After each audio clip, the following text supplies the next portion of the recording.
What do we think of when we think of the future?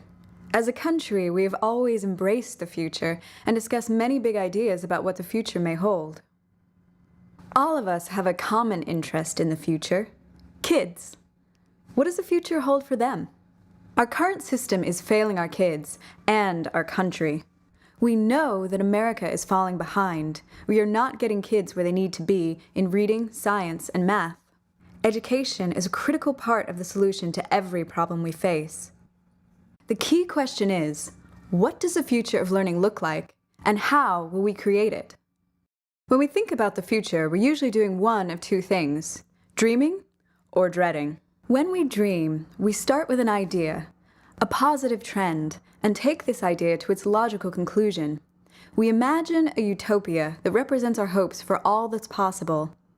Maybe that idea is a belief in the promise of technology to transform learning. What would that look like? We might dream of being able to assess each student's needs, and then magically give them exactly what they need, exactly when they need it.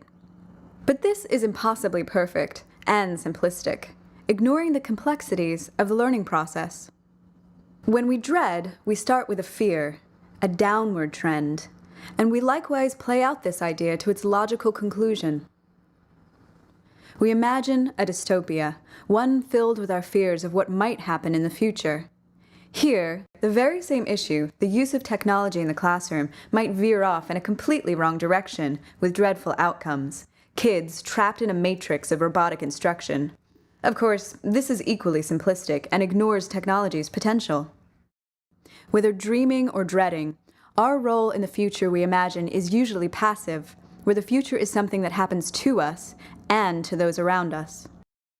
But there's a third way we can think about the future. Between dreaming and dreading lies designing. For designers, the future isn't a far-off place. It's a place where they work every day. Design is a form of activism. We imagine the future we want, then pick up the tools to start building it. Designers see the world as a kit of parts.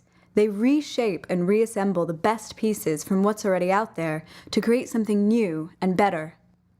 So what does it take to rethink learning? It's not about replication. It's about selecting and integrating many different parts to create the foundation of a new model. This is the art of integrative design. From birth to adulthood, society's purpose is critical: to accelerate our learning.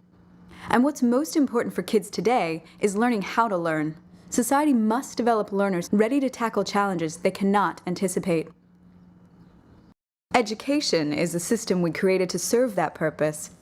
Over 100 years ago, we invented modern schooling to send kids to one of three main places: the factory, the farm, or the university.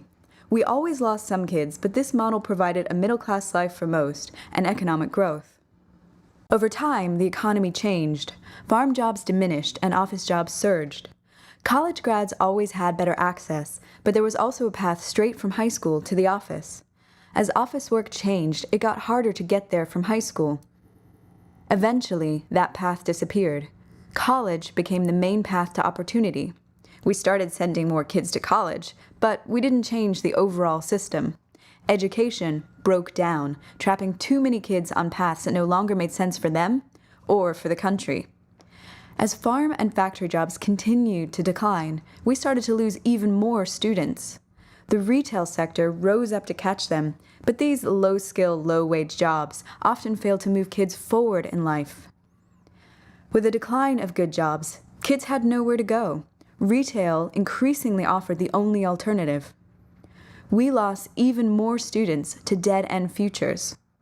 More high school graduates tried to get into college, but found they were not prepared for success, academically or financially. Fortunately, community colleges emerged to help people re-engage in their own learning and seek new pathways forward. They helped many students get back on track, but most students still found their way to community college on their own, or by accident. Today, far too many kids exit the K-12 system feeling stuck. Our model of school is broken. To understand how it's broken, we need to look inside.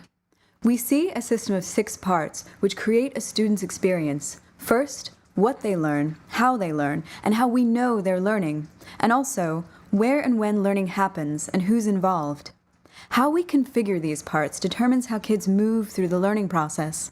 More often than not, these parts form rigid barriers blocking the way forward, or putting kids on the wrong path. Various innovators have focused on adjusting one or two of these parts to help kids move forward. This has spurred important progress. But this approach is not the answer. What we need is learning integrated, by design, addressing all parts at once rather than one or two in isolation. When we get this right, we make it possible for kids to accelerate their learning, to move forward in the direction they want to go. The best design models require kid power. Students must apply themselves to the learning process. It's our job to give them this chance, and we believe that's more possible now than ever before. Our research shows that a few key attributes are central to the new models we need. Future of learning models must be personalized, learner-driven, applied, cost-effective, and tech-enabled. And of course, kids don't power this system on their own. For every model, a set of outside conditions can either block its progress or help it take off and really work for kids. Without the right conditions, better models cannot take hold and scale. But just imagine what the future of learning would look like if we aligned these new models with the conditions that help them succeed. It would be a future where schools help kids get what they need to become successful learners and to accelerate their learning. But while school remains critical, it's not the only place where learning happens. Kids must be able to explore all their opportunities for learning, both in school and beyond. When we create a single integrated system, students will practice becoming lifelong learners, ready to go on to college or good jobs, ready for the challenges and opportunities of the future that awaits them. This is society's new purpose. We're already mapping this new learning ecosystem. We call our map the Human Capital Continuum, the paths that learners travel from birth to age 26 as they prepare for success in the adult world, and where far too many get stuck at key transition points. At Two Revolutions, we design and launch future of learning models and help catalyze the conditions within which they can thrive. We are partnering with forward-thinking governments, funders, nonprofits, and entrepreneurs to innovate all across the human capital continuum. Visit us at tworevolutions.net.